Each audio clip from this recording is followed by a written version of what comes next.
what was really exciting is a couple of weeks ago, I got a call from an elementary school in a rural part of New Mexico. Actually, it's probably got a good 3 hours away from where I live. And they sent me an email and said they wanted to buy a set of Curly Crow books for every classroom. And they had 23 classrooms. So, 23 times 7 books, it was close to 160-ish books, all hardback books. And so I was able to sell that, to, fulfill that order. And it's just been so amazing to be able to do that. And the feeling that comes along with that is just kind of unexplainable. It's just really awesome. So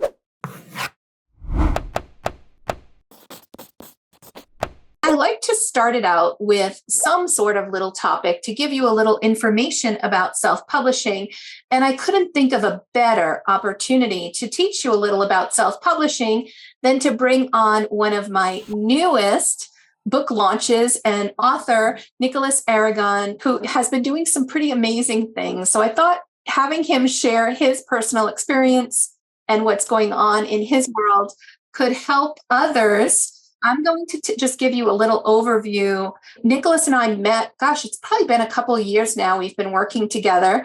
He is a coaching client, and we've been walking through some things with his Curly Crow books and also a new book release that he'll tell you a little bit more about. I'm going to bring Nicholas on and let him share a little bit about his journey. And why don't you start with your background, Nicholas? Thanks for putting all this together, April, and thanks for having me. I was excited about this all day long, and so it's great to be here. My name is Nicholas Aragon. I am from Albuquerque, New Mexico. I'm born and raised in Albuquerque. I work in higher ed. I have a master's degree in higher ed administration, and that's what I do all day. I help kids kind of get into college, and I oversee a department, so it's more administrative work. But my passion, like most of you, I'm sure, is children's books and writing stories and being creative. And so if I could do that full time, I definitely would. I'm waiting for the day that I can quit my day job and do children's books and publishing as a full-time job. But not sure, if I can count on that right now, but that's the goal. We'll get you there. Yeah. You had a kind of a unique start to your children's book journey. Would you tell us a little bit about your mom and how all of this got started with Curly Crow? Sure. Yeah, absolutely. So if it wasn't for my mom, I probably would not be sitting here. I for sure would not have any books published. And so I'll start by saying that I grew up in the libraries. I grew up reading books. We kind of joke because we were the family that we would always reach the limit every month of checking out too many books from the library, and we were always searching at the end of the month to return books so we can check out more. And that's what I remember about growing up, is just, constantly being in the library and constantly having books around me. And so fast forward to now kind of, as an adult, it was about 2014 where two things happened. We found out that my mom was sick, and right around the same time, she had written the first Curly Crow book and had asked me for help to publish the book. And so absolutely, I even though I didn't know anything about publishing, had no idea where to start and what to do, I could not tell her no. And so we started, embarked on the journey of how to publish a book. And it was interesting, two people never published a book before, didn't know where to start. And so we started kind of going down the road of, well, do we reach out to these big publishing, companies? Do we send in the manuscript? Hopefully somebody picks it up. And then after about, I don't know, a few months or so of kind of going back and forth, we started realizing that, hey, we can do this on our own. We can be an independent author. We can format the book. And so this book that she wrote had kind of sat on her shelf for probably about 4 or 5 years. And so what I mean by that is just, handwritten colored pencil drawings. And she had this book kind of stapled together, and it was in her room and on her shelf for several years.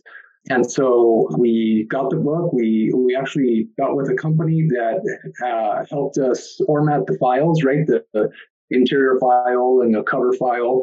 And then once we got that far, once we figured out that we needed the 2 files, the rest was kind of easy because Amazon and others kind of make it pretty easy for us to upload and then get the book published. And so I remember the day that we were getting ready to publish the book, and she was excited and I was really excited. And so the book finally got published, and then we're able to see it up on Amazon. And it was just such a rewarding feeling. I'm gonna hold up the book real quick so everybody can see. So this is the first Curly Crow book. And we kept it all original. So everything in there is her original drawings, the original manuscript. And now, so the sad part of the story is we ended up losing my mom in 2017. She was diagnosed with a glioblastoma brain tumor. And so there were several years there where it was really tough and hard to kind of get through that. But I'll tell you, the one thing that kept us going through that time was working on the book and all of her artwork. And it just so happens this is kind of an office where I write and do my work, my children's book work in my house. And we recently hung up all these photos you see behind me. This is all the artwork that my mom did. She left us with about 110 pieces of art and 2 children's books. So she wrote the first Curly Crow book, and then there was another one called The Happily Ever After Story, The Magical Forest. And so, all that to kind of get to the point where, we have the Curly Crow book was published, and I couldn't stop thinking about it. I couldn't put it down. Since kind of going through that experience, I developed this passion to continue to create children's books and to continue to create stories. And so, I've kind of decided to continue on the legacy and continue on the work that she started. And so I recreated the character, which looks more like this now. Now I have 6 books published, 6 Curly Crow books in the series, well, 7 including hers. And I'm continuing to work on Curly Crow. And I recently started a new series about my 2 Boston Terriers. So it sparked this passion for writing books that I had no idea, that it was inside of me. So I really love that you were able to make your mom's dream come true. And, whether it's a bucket list item or just, something that's been that, look at this legacy now with the Curly Crow. So I know that you've been working hard, and we've been working together to redesign some covers, improve some things.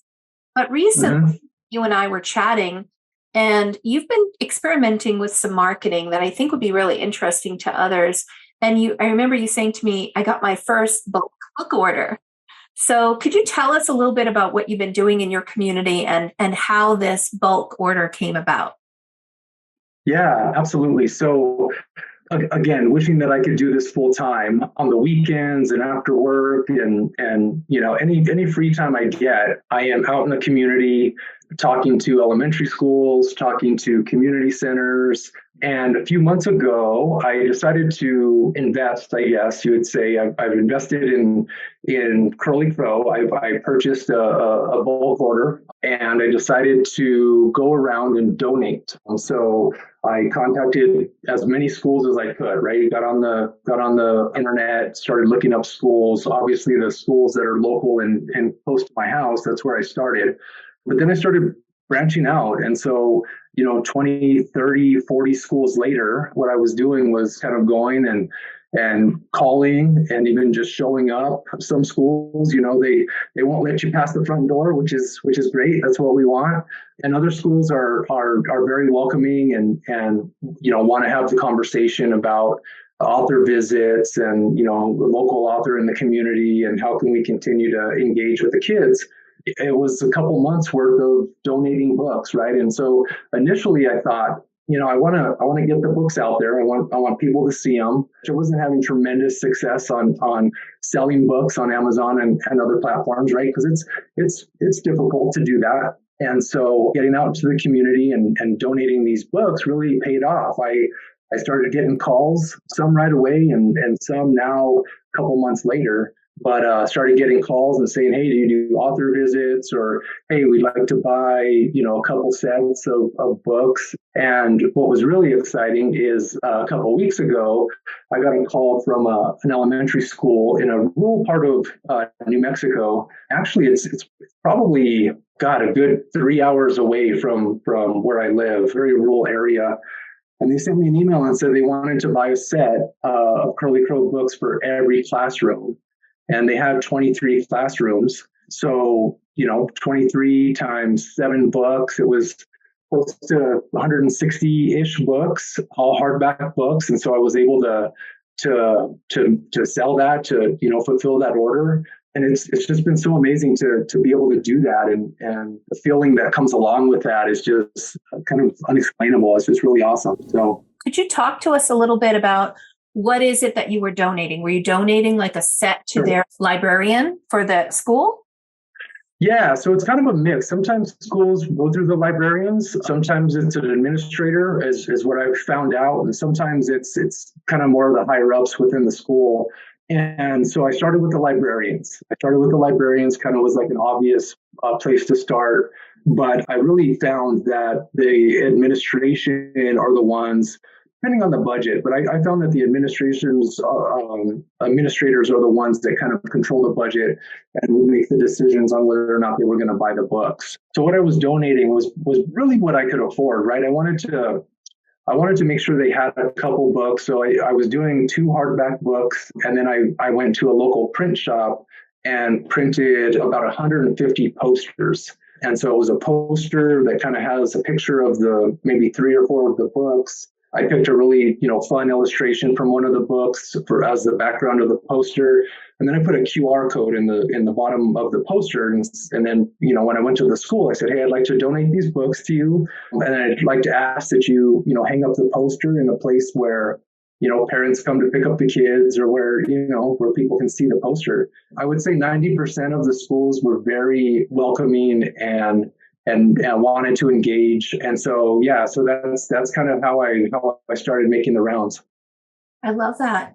So the price of a couple of books for you, so could be $20 or so, plus whatever it cost you to print your poster, and you're introducing yourself. They're receiving something of value from you, and you're making a connection and building a relationship, which is really something special. A lot of this within the community, I think people start to talk about it, when they see that. And I think that might be how, the school 3 hours away, was that one of the ones you had visited? No. So they start talking to each other about it, right? It makes a big difference. You sent me some books, which I really appreciated. And you had this, kind of a trifold that you had sent to me as well. Just wondering, is that something that you have found effective? Because this tells the story of you and Curly Crow and the different books that are here, which I find really well done. It's very professional looking as well. Yeah, thank you. I got to tell you, I didn't know. So I'm really self-taught on everything that I've created and produced. And Canva has just been such an amazing tool for me. I know a lot of people use that, and I was able to kind of find a template there and create the brochure. And really just went around and kind of negotiated with some print shops and tried to get the lowest price, right? Because it's hard when you're starting out and you're trying to engage and get your books noticed. But the brochure really comes in handy as opposed to like a business card or something like that. Like you said, April, you're able to kind of, show if there's other books that you have, or, provide other information about yourself or your characters. And so I use that opportunity on the brochure to kind of, let kids and parents get to know the characters in the book and kind of explain, the background of the characters. But the other thing that I also try to do on a regular basis is get involved with the local growers markets. or, artisan markets. I'm sure there's local events where you can kind of set up a table. We have one that charges like $35 a table or a day. I try to get out there every Saturday. And so, I'm printing the brochures and passing out the brochures. And I kind of market that as a book signing event, right? Because I'm there, depending on the growers market, you're surrounded by, folks who could be selling vegetables or could be selling, candles or whatever else. And a lot of times I'm the only one selling children's books. And so that's nice because you kind of run into these pockets and really with the kids, there's either tons of stuff for kids or nothing at all. And so I try to find the places where there's nothing at all and then try to get involved there. Yeah. And I know you also did the balloon festival, right? That was another opportunity for you to get out into the community with an event that's really special. And I have the balloon festival, and I know you showed that as well. Andrea asks, did you sell your books at a full price or give a group discount? And she also is wondering who produced your posters.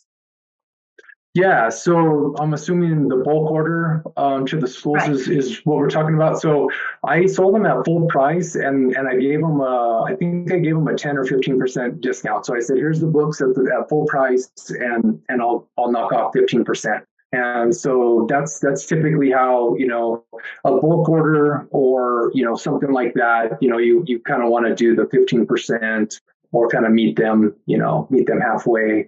And then with the posters here in Albuquerque, it's a local print shop. Don Mickey Designs is the place that I use. Obviously, the more that you buy, the cheaper it is. But he seems to, you got to find the places too that it's like local supports local sort of attitude, and so that seems to be to where you kind of find your own people, right? You kind of find the local shops that want to support other local businesses. Lois is wondering, did you go into the classroom and do a lesson or a reading to the students? Anything like that so far? Yeah, so this is something, again, that I never thought that I would be doing. And so I started the first story the story time that I did was at the Balloon Fiesta Museum. So if you're not familiar with Albuquerque, New Mexico, we're pretty much known for the annual Albuquerque International Balloon Fiesta that happens every October. If you haven't been there, it's my favorite thing to do. I talk about it all the time to everybody. So they have a museum, and their museum does what's called Story Time in the Sky, and it's every Wednesday that they invite the community, and its kids could be, anywhere from, 6 months. Sometimes there's, just really small babies up to 6, 7, 8-year-olds. They invited me to come and read the Balloon Fiesta book or Balloon Festival book. And so I did. And so I thought it went well, and it was something that I kind of had to get used to. But the more that I engaged with elementary schools, the more teachers and the librarians were reaching out and saying, we really want somebody to come in and engage with the students and stuff like that. So it was a few here and there. I think I've maybe done 20 in the past couple of years, which seems like a lot. It feels like a lot. I started off doing it for free. I started off saying, okay, I'll come and do an author visit and stay a couple hours if you buy some books, right? Or if you let me sell my books there, and try to kind of find, is the school doing a parent night that I can kind of align with, or something where the parents are going to kind of be there maybe at the end of the day or something like that. And so after a few times of kind of doing that for free, I started kind of looking into it a little bit more. And so if you're thinking about doing that, I would say you should charge. I mean, it's your time. And so now I charge $300 for 2 hours, which is like, if you look this up or do research on this, it's really kind of like the very low level people who don't really have a lot of experience, right? It wouldn't make sense for me to go in and charge the $1,500 or, some of these well-known authors, they can do this for a living, make quite a bit of money at it. But that's kind of where I'm at right now. Now that I've kind of gotten used to it, and there's several elementary schools that would call me, the $300 to them is not a whole lot. And so it works out. Do you have paperback books? Victoria asks. And when you go to the artisan or farmer market events, what do you typically charge for your books? Yeah, so I bring both. I bring paperback and hardback, and I sell the paperback for $12, and I sell the hardback for $18. And people tend to buy the hardback, sell hardback books at those events more than I would the paperbacks. And when you think about the profit margin, I guess you make a little bit less on the hardbacks because it costs us a little bit more, but it's still a pretty good. I think selling them for $18 is still, that's still a pretty good price because that's typically kind of where they're at. So people will pay it. Andrea says it's great to get in touch with the local PTAs. Have you tried that? And also, do you have coloring books? Yeah, so not a whole lot with the local PTAs. There were a couple schools or a couple relationships that I now have with a couple PTA groups. Again, author visits, kindergarten, first grade, second grade, and so that's good. I think I'll continue to kind of explore that and kind of find those groups in the local community because I haven't explored that very much. And yes, I do have coloring books. I did do a version of the book. The first 4 books that I did a story time coloring book. So basically just taking all the color out, but I left the story there so the kids can kind of color and read this, have the story to read at the same time. The most recent coloring book that I did with the new series about the 2 Boston Terriers, that's a different type of coloring book. It's more of a coloring activity book. And I now have a different designer. I wanted to talk about that too, because when we first got together, you had been working with, kind of a team of your own that you had found.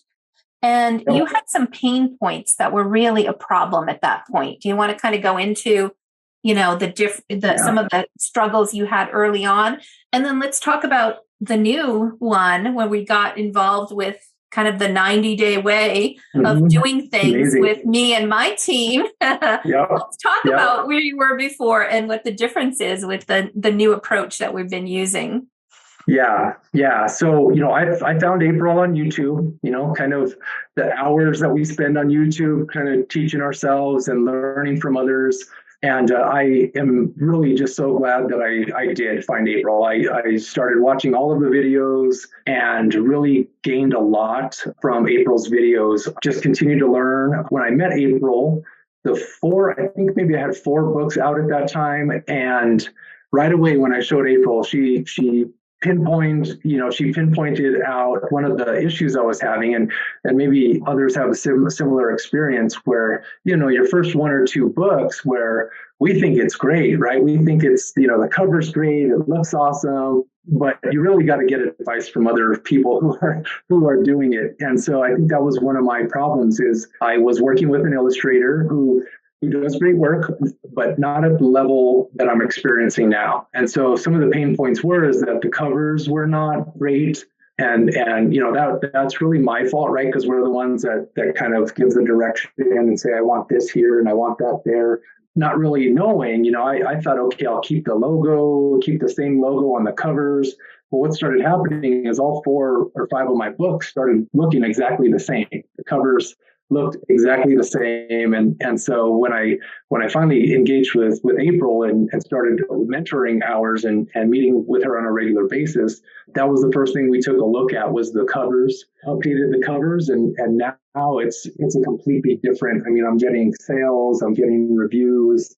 Prior to that, I was like, man, this is hard. I'm not selling any books. I wonder what's wrong. When we first got together, I think you had, I want to sell more books, so let's put some ads together. And I was like, let's back up a little bit before we do that. Let's fix some things. One of the other pain points I know you had mentioned to me is how long it took to get through each of the books and the illustration process. And so if you want to touch on that, and we can, then I'd love to hear you introduce the new book and talk about the process and how it's been to go through that with the team of pre-vetted folks that I've introduced you to here. It seems to be quite an amazing difference. Yeah, it's definitely night and day. Definitely night and day. So what I was experiencing before was just really long periods of time that would go between contact with the people that I was working with. We'd engage and say, okay, this is my story. Here's the manuscript. Then I wouldn't hear from them for like 3 weeks. Then I'd get an update, and then there'd be a couple sketches and kind of inching along the way. But something that should probably have taken maybe a month at the most was taking 2 or 3 or up to 4 months. And I thought that was normal. I really didn't know any better. And so that's, was a huge pain point, was the amount of time that it was taking. And so I was really grateful and excited. I mean, we talk about night and day as far as experience and customer service and just the level of professionalism with the group that April has and we're able to work with now, going from that experience where it was a lot of anxiety, I think for me was, you want to get your book published, you're excited about it, but that's the time spent, right? Your time is probably the most valuable thing that we have. And so going into now meeting a different group of illustrators, different group of designers, editors. I mean, going back to needing my covers updated, I also needed my stories edited because, I did that thing where I passed it off to a couple friends and family and educators that I work with, but did not have a professional editor look at it. And so early on, I started kind of picking up on that when I was doing author readings and I was reading my own book out loud. It wasn't really, there was a couple of them that weren't flowing the way that they should flow. And so, back to what April was saying, we kind of backed up, we redid the covers, we sent the manuscripts back through the editor, and now the series started taking shape. It started really kind of becoming what it is today. But now fast forward to the new series and what I'm working on with April, my book, Ruger and Loki Learn Manners. I have a picture of it here. It's inspired by my two dogs, Ruger and Loki, but just a complete, I want to say just upgrade in terms of the illustrations, the cover, and from the day that I engaged with the group, with the illustrators, till the time that it was done, I want to say no more than a few weeks. I mean, they were really quick. Communication was great. I mean, a lot of times they were waiting on me as opposed to me waiting on them. And so, it was produced really, really fast. The illustrations were exactly what I wanted. And so I can't say enough about that group and what a great job that they do. I would love to give you an opportunity to share the information where people can get it and how can people support you, because you're just in your book launch period, right? Right. Yeah. The Ruger and Loki Learn Manners just launched May 1st. And so we're still right with, I guess, the first week or so, just coming out of the first week. So I've just been so excited about this book and the launch of this book, and people around me have just been really excited about it. We also did an activity book, kind of going back to, is there a coloring book? And, we were just blown away at the illustrations, that having the problem of which great illustration to use on the cover is a great problem to have. And so we had to kind of work through that and figure out, what the cover was going to look like. But Ruger and Loki Learn Manners, it's a really fun story. Teach kids how to teach their dogs tricks and how to teach their dogs manners. It's a story about two twins, Quinn and Finn, who kind of see and meet Ruger and Loki at a park. They kind of go through this, hey, they look like strays, and oh, are they nice? And they meet Ruger and Loki, and the twins decide that they're going to help the dogs by teaching them manners. And then they kind of go through this fun back and forth of sit, boy, sit, and kind of teaching them, how to behave. So that way, the goal is at the end so that the dogs would be adopted. And not to give too much away,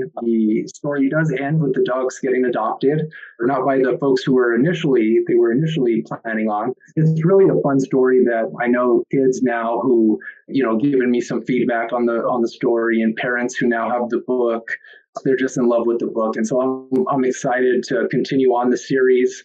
I've decided to kind of change the subtitles as we go through the series. So Ruger and Loki Learn Manners, The first one we're looking at is Sit Boy Sit. The next one's going to be Fetch Boy Fetch, Stay Boy Stay, and then there's a few more. And so each story kind of has a specific kind of trick within it, but then also has that kind of family friendly, kind of there's some lessons in there that the kids can connect with. And it's just been such a great experience from start to finish, and to see the book now live and to kind of have this experience and share this evening with you guys is just an amazing thing. So, and if you have Kindle Unlimited, you can download it for free, check it out, give reviews, because we know how important reviews are for an author, especially when things first start.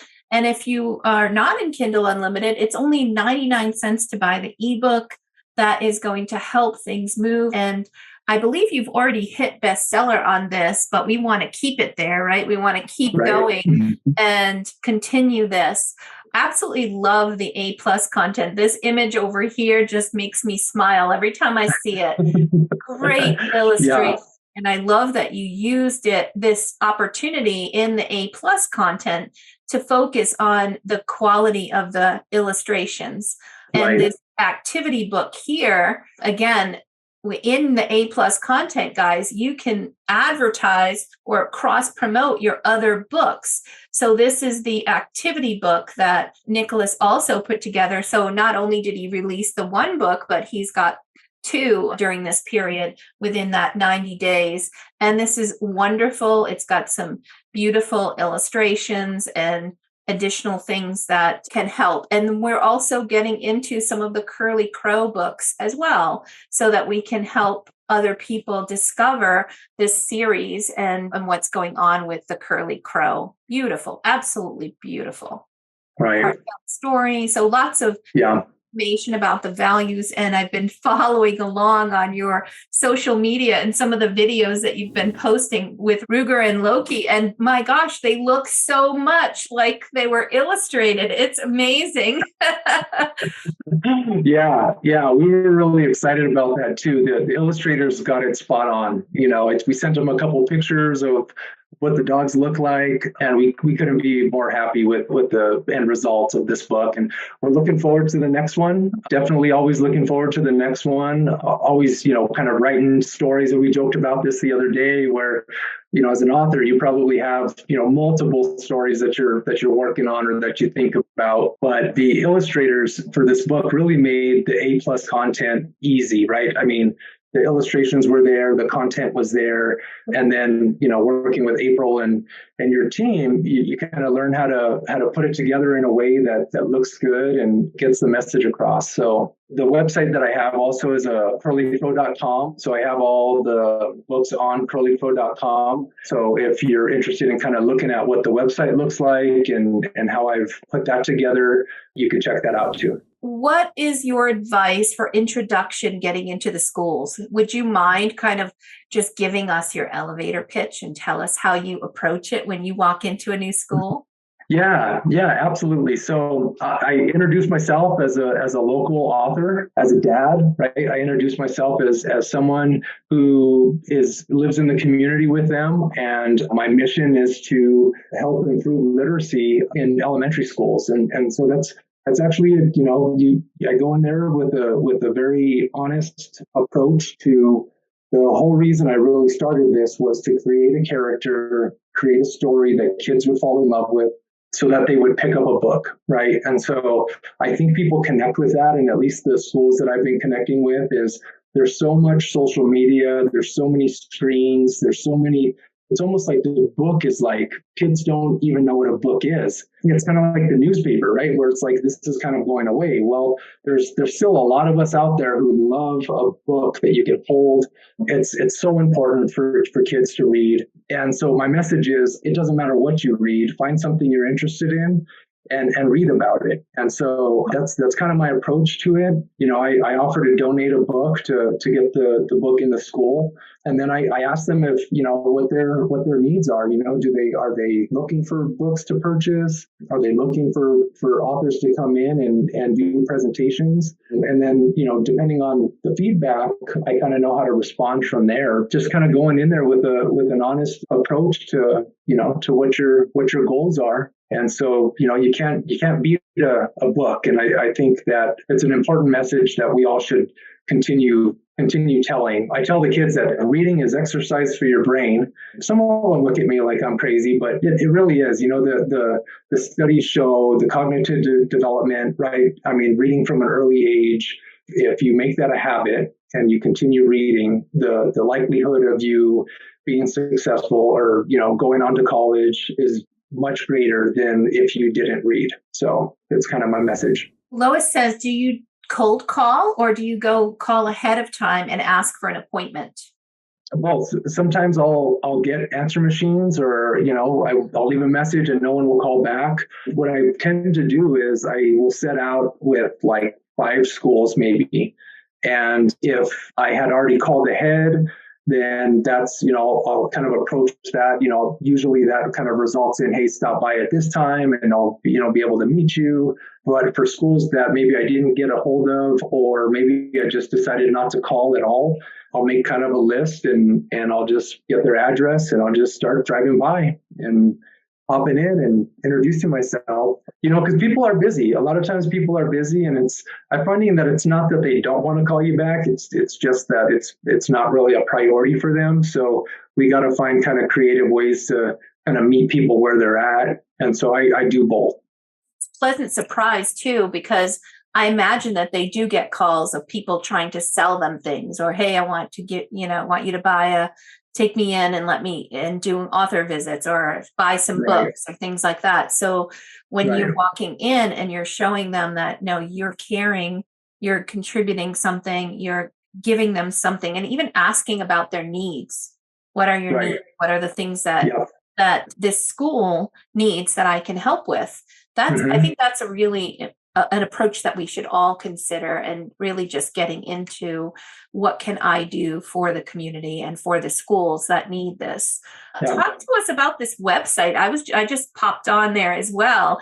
It is beautiful, very well done. Look at this. So we've got a pop-up here wanting us to subscribe, get a free ebook, join the Curly Crow Club. And then I'm just going to go to the top here, Curly Crow, our story. So you talk about your backstory, which is really nice. And look at all of these beautiful Curly Crow books, and the new one with Ruker and Logie. Love it. This is amazing. Can you share a little bit about how this has come together? Yeah, absolutely. It was a little bit of a journey to get to where it is now. I actually started off in a completely different, I wish I would have met April sooner and other folks who have kind of guided me and helped me to be where this is at today. But I actually started off with a WordPress site. So when I decided that I was going to make this a business, I actually went through LegalZoom. I filed for an LLC. I got my domain, I was really happy that curlycrow.com wasn't taken already. And so after I got the domain, I was all in at this point, right? Like, I had helped my mom through all this. I was at this point, I was decided that this is what I was doing. And I had a lot of plans and goals moving forward. So in addition to the LLC, I also filed for a trademark. I think a trademark, I needed 3 books. You need 3 books to be able to file for a trademark. And so Curly Crow is a trademark. But I started out with a WordPress thinking, okay, it was a friend of a friend who said, I have a friend who will build you a website. Now, I should have done my own research, because I know now that Wix is free. I know there's some other places that are free and stuff like that. So I actually made the mistake of paying somebody a lot of money to build a WordPress site. Then that mistake continued to haunt me throughout the year, because then there was charges for updating the WordPress site. And anytime I needed to make a change, even if it was like a small change, I needed to contact somebody, the guy who built it, who, because I didn't have the time to go in and learn WordPress.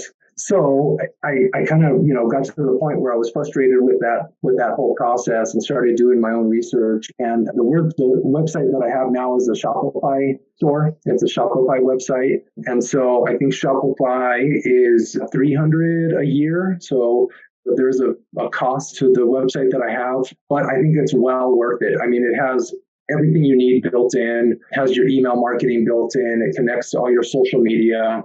And going back to kind of being self-taught, when I started this, I had never really been on social media before. So like 3 years ago, I never had a Facebook account, never had a social media account, had no interest in any of that, really. The extent was like, Google and YouTube maybe was the extent of my internet browsing. But I got to the point where I started learning, about Shopify and about how, there's other products that can kind of be connected. And when I first started, the artwork that you see behind me, and the reason why I chose Shopify is because it integrates with some print-on-demand providers. One of them is Printify, and Printify has canvases, art canvases, and other things that you can sell art. And so when Curly Crow first started, it was Curly Crow books and art. So my idea was that I would sell children's books and I would sell the artwork. After a year and a half into it and not really selling any artwork at all, I really had to make the decision, do I continue doing this, or, do I make a change? And so I decided to not sell the artwork. I kind of made the shift and went full-fledged with the children's books. And I'm really glad that I did. I'm not really an artist. It was part of the legacy and wanting to kind of keep everything together. But I couldn't be happier with the Shopify store. But 2 years ago, having to kind of go in and learn how to do a website, learn how to have a Facebook page and Instagram page and stuff like that. And it's really the key, I think, for me is just being consistent with everything, kind of carving out an hour a day or whatever you can do, 2 hours a day, 30 minutes a day, posting on social media, making small updates to your website, working on your book. That's kind of how I approach every day. I'll try to carve out specific time and just be consistent. And I've been pretty happy with the way things are. That's awesome. And have you found the Shopify platform something that's easy for you to learn and use? Yeah, absolutely. Absolutely. It is super easy, user-friendly. Again, I learned everything on YouTube of watching a few people use Shopify, teaching videos. It's really a very user-friendly platform, and they have support. One of the big things too is I can pick up the phone and call Shopify day or night. Somebody's there to help me. The other thing I'll mention too about Shopify is they're also a domain provider. So I used to, when I first started, I purchased my domains from Network Solutions, I think. And at first it was like $9, right? $9 a year for a domain. Then the second year it jumped up to $35 a year for a domain. So watch out for that. But I learned after having a Shopify store that I could transfer my domains to Shopify. And Shopify is the domain provider, so they do everything you need as far as your domain can be done in Shopify. This has been really insightful, and I'm so grateful that you came here with us today, Nicholas. I think that it's wonderful for people to see what's happening and all of the things you're doing with Curly Crow. I can't wait to continue to see where the series goes. It's exciting and it's inspiring too, especially now that you're starting to really crank out these books. I'm just really excited. Yeah. So thank you for inspiring our other authors. Yeah, thank you all so much for allowing me to be here. And April, many thanks to you for everything that you do. You're helping a lot of people, and it's really awesome to be a part of that. So thank you all for your time.